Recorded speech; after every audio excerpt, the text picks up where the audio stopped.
Hello and welcome to another presentation from tinnitusearnoise.com. In this presentation we're going to look at just where some of the sounds that tinnitus sufferers actually come from, as we discover the source of the sounds that we don't normally hear.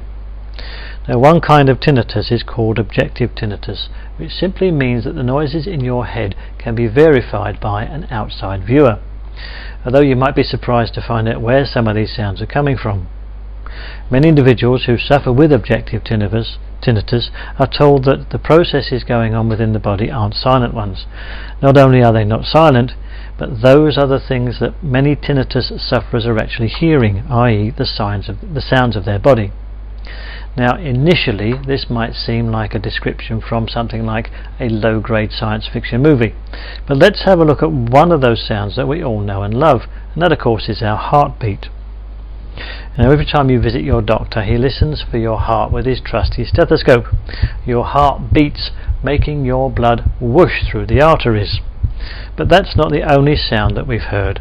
Most of us have heard our stomachs growl from time to time, if I can put it like that politely, and there can't be many of us who haven't heard our joints creak.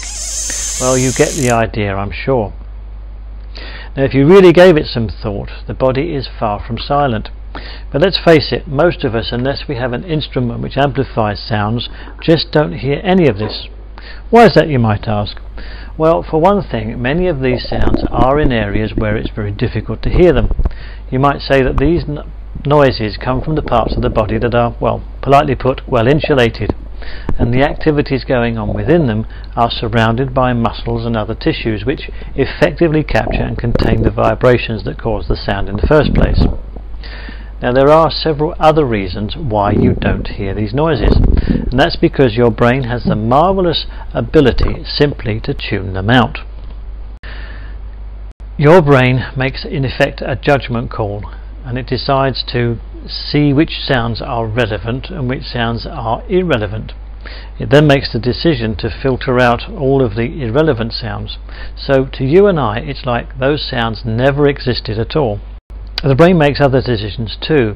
It decides to ignore sounds that are produced with incessant regularity, such as the beating of your heart, as we spoke of earlier. And then of course there's breathing, and then of course there's swallowing as well.